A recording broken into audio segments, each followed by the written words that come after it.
All right, this one took me a long time to make today. Definitely some brutal, uncomfortable truths that we are going to have to discuss together. But don't you worry, okay? Don't you feel sad. Don't you worry about anything because I'm here to help you. This video, I'm going to be explaining the only way to permanently satisfy hypergamy with women when dating. This is going to be the only way. Now, on top of that, we just hit 1,700 members inside of our community. I am helping these guys learn, understand, and master the language of women. And because this is the best spot for guys to actually start to see these things, okay, and understand female nature at a better level, so that way they can have a way better dating life, I want you to join us inside of that because we have been growing. So let's get into the video, okay? The only way to permanently satisfy hypergamy with women when dating. There's only one way, and that would be this. She has to get to a point where she is doing 100% of the pursuing in the relationship. All of it. Because that allows her to know that you are her best option. I'm going to explain how to do this in just a little bit, okay? Here's what you have to know and here's what you have to understand. Women only have respect for men who can leave them heartbroken. If you cannot break her heart, okay, or leave her heartbroken, there's no way you're going to ever have a strong enough pull on her emotions in order to fully gain her respect where she wants to consistently keep seeing you. So if she isn't doing 100% of the pursuing, you have to know this. You have not yet captivated her mind or emotions to the level needed to be her hypergamous best. That's okay. All of your past failures, okay, do not represent who you actually are. All of your past failures were learning experiences. All of your past failures brought you here to this marker board presentation today to help teach you what not to do. Okay? You have to forgive yourself from some of the mistakes you've made, and that's okay. That's part of learning. That's part of growing. That's part of wisdom. On top of that, it's not even fully your fault because your whole life you were probably told the wrong beliefs about dating as well as relationships, which is why I'm here to help you smooth some of these things over. So, if she's not doing 100% of the pursuing, you've not yet captivated her mind or emotions to the level needed to be her hypergamous best. Now, listen to me closely. Not every woman that you meet will view you as a 9 or a 10. That's okay. You're not going to be the right fit for everybody. No matter how much you try to level up your own attractiveness. There's some women who I meet, and I just do it for them. Whatever it is about me, they like. There's other women, maybe at face value, they don't view me as the same level of interest that this other woman did. That's okay. Here's what you have to know. Not every woman will view you as a 9 or a 10. So what that means is you want to deal with the women who view you as close to a 10 as possible. Or at least what you want to do is at minimum, you want to deal with the women who you can actually raise her interest to this level or close to it. You want to deal with the women who want to actually be with you. You don't want to pursue a woman who has lukewarm interest. It's pointless. So here's how to get her to do 100% of the pursuing step by step. This is how to do it logically. And then in order to make this happen, we have to break some of the beliefs that you were told over the years emotionally. Okay. So here's how you do it on paper. Okay. How to get her to do 100% of the pursuing. You do it through inverses. When I say inverses, at first you are doing majority of the pursuing. Once she's formed some kind of relationship with you where she really, really likes you, now what you have to do is you have to lower your interest and investment level so she does majority of the pursuing. I'm going to explain what I mean.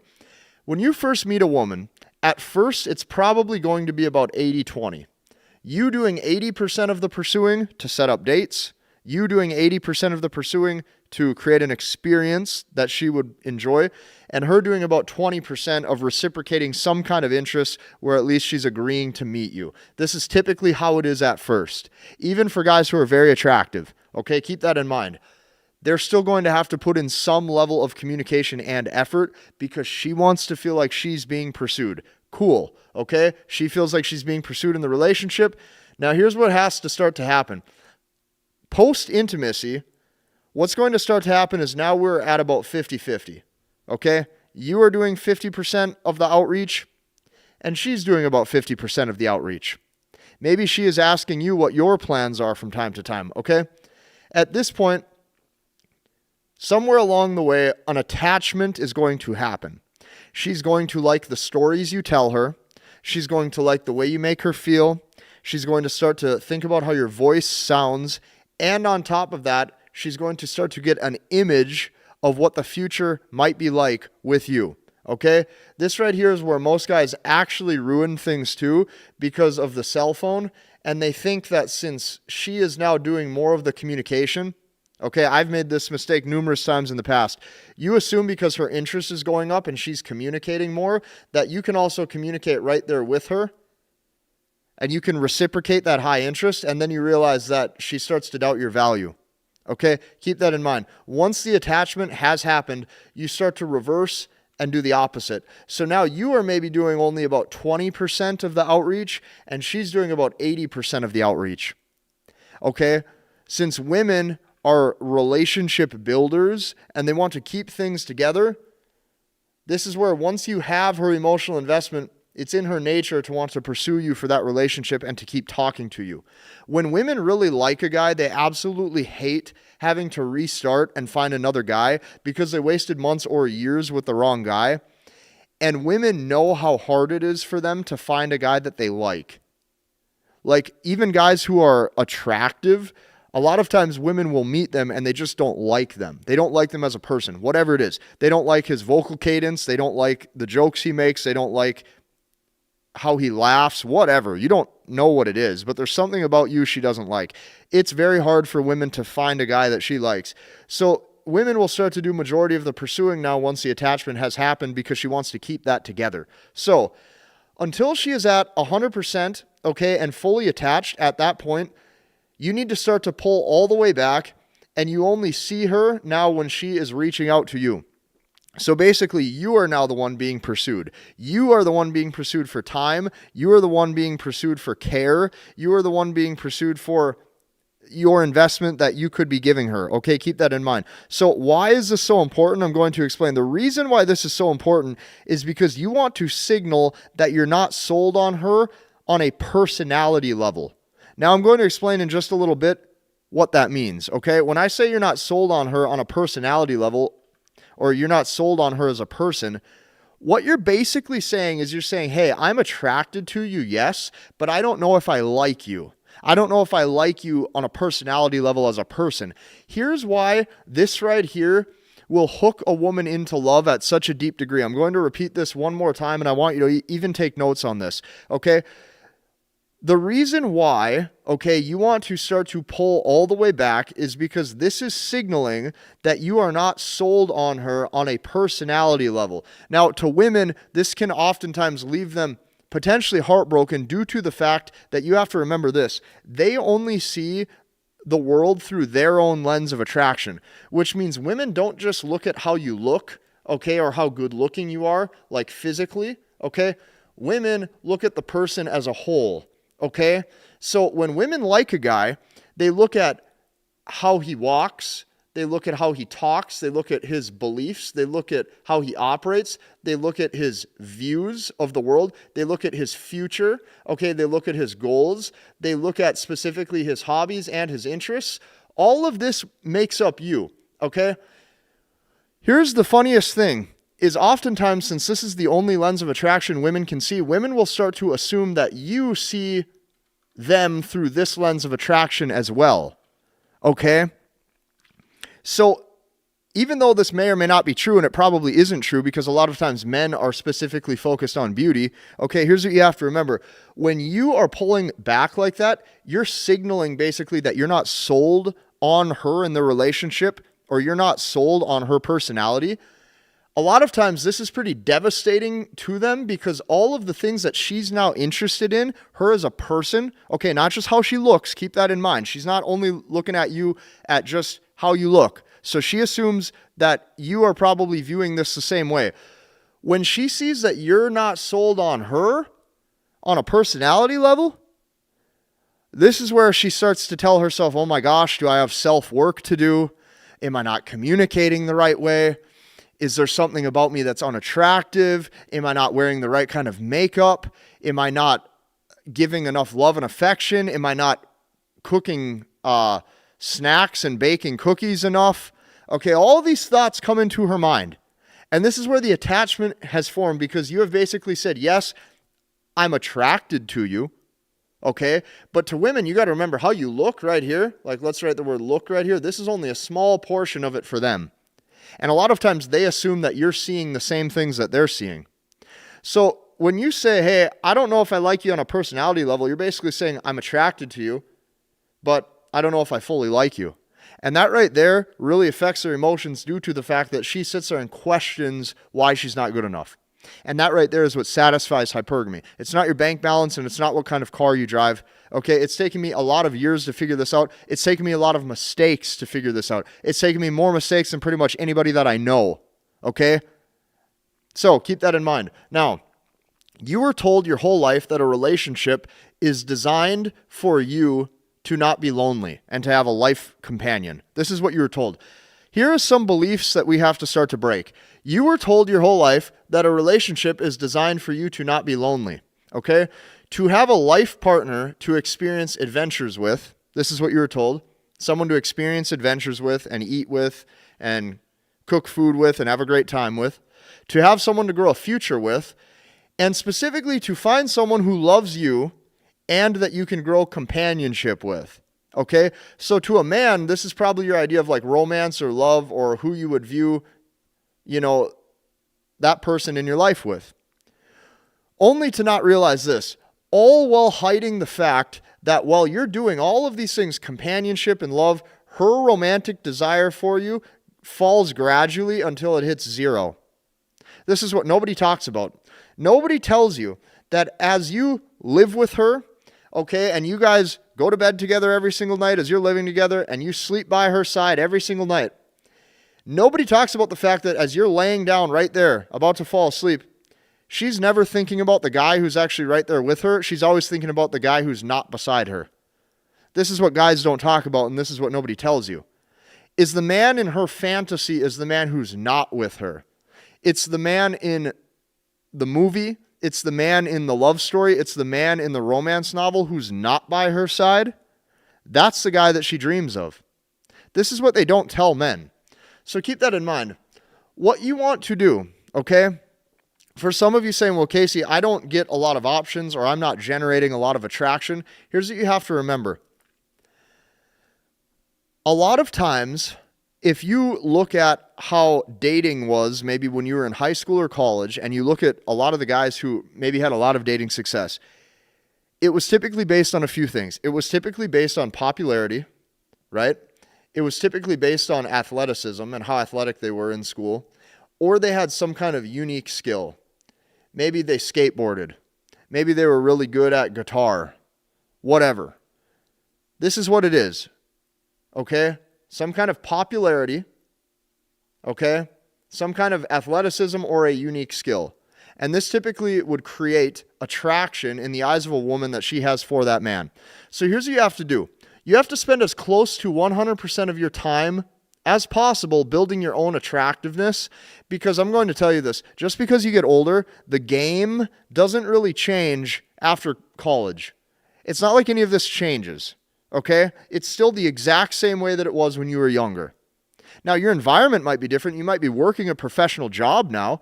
You might have different friends now who are building families and stuff, but you got to remember that when you're dating, it is still the exact same. And you have to remember that at all times when you're building your own attractiveness.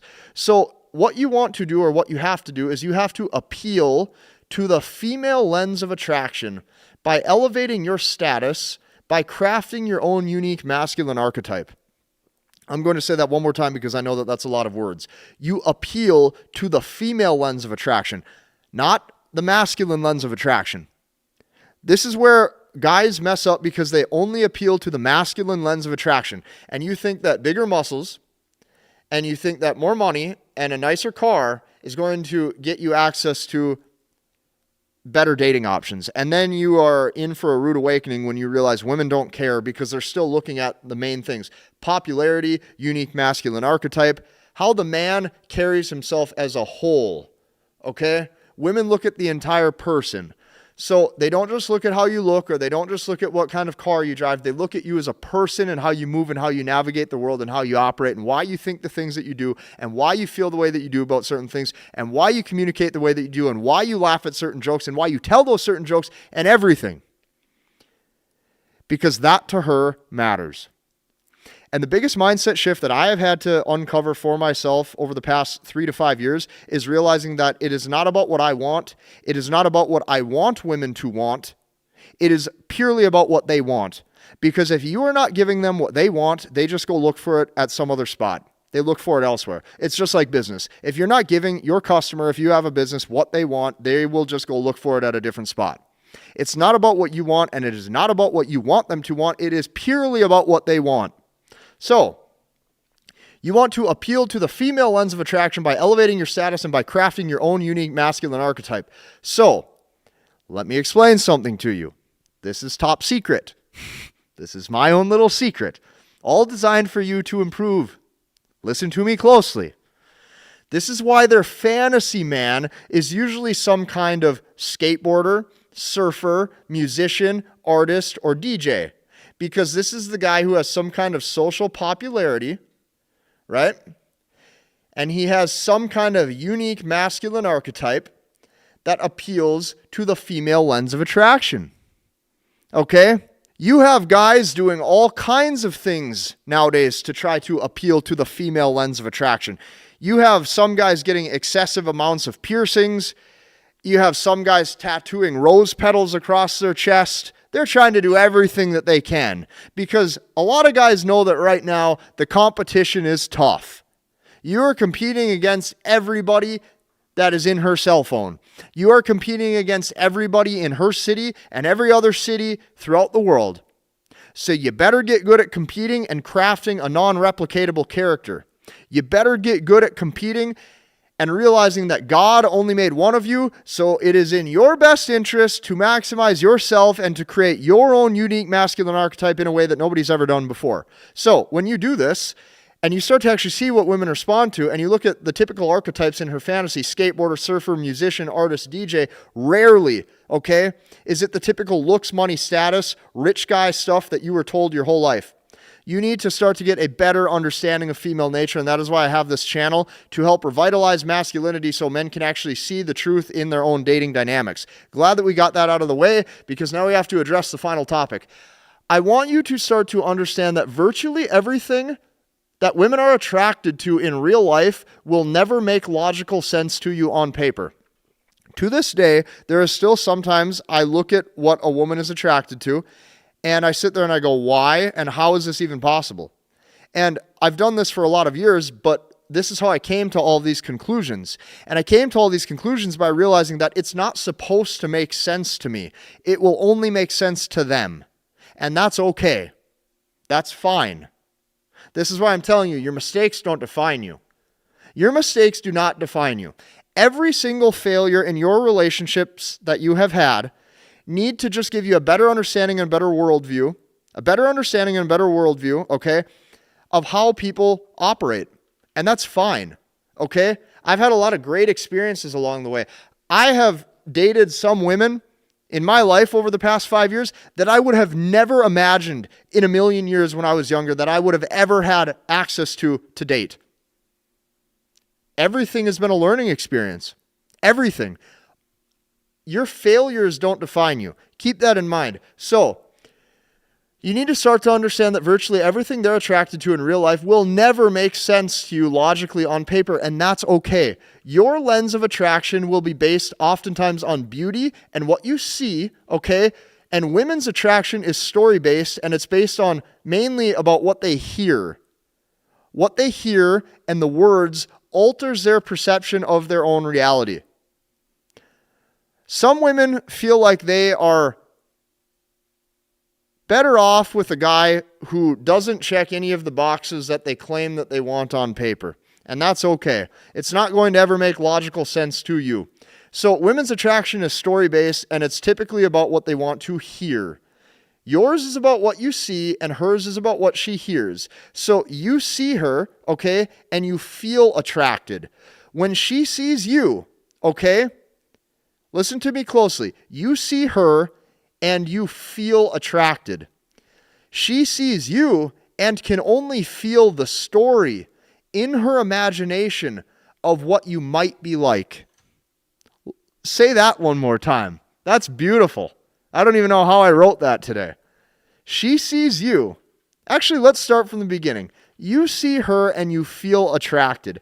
She sees you and can only feel the story in her imagination of what you might be like. And to her, that's attraction. And a lot of times, that's why the more she gets to know you, that storybook wears off really quick because you didn't live up to the expectation that she probably thought that you were. And I'm going to tell you this, almost every single guy is going to have to go through that. The longer amount of time you spend with them, and she starts to see that, oh, you catch a cold too, and you go to the bathroom every day at the same time too, and you're pretty routine too. And even that guy who's the surfer or the skateboarder wakes up and makes the same whole wheat toast every single day and puts the same amount of peanut butter on it every day and drinks the same kind of coffee every day and listens to the same kind of music every day. And she goes, oh my gosh, I don't like him either. And that's what women deal with. She sees you and can only feel the story in her imagination of what you might be like. Her whole reality is built through words and yours isn't. So to conclude this video, I want to say this one thing. That's okay. I have gotten to a point in my dating life where I now see what they're attracted to, and I realize it's not supposed to make sense to me because I'm not her, and that's okay. There are certain things I do in my day-to-day life, and I've had women tell me how attractive it is when I did this one thing or I said this one thing, and she goes, oh my gosh, that's so hot. And I looked at her and I just stopped for a second. I'm like, I would have never thought in a million years that that one thing that I said or that one thing that I did in that circumstance caused attraction for you. Never in a million years. I can't see the world how they see it. And that's okay. You never will either. But my videos is going to give you the best chance at actually having dating success. So I want you to take this a step further. We are now at 1,700 members inside of our community for a reason. I am helping these guys learn, understand, and master the language of women. And I know that I can help you too because I do this every single day and I think that I'm the best at this. If you like this video, hit the like button, comment, and subscribe, and we'll see you in the next one.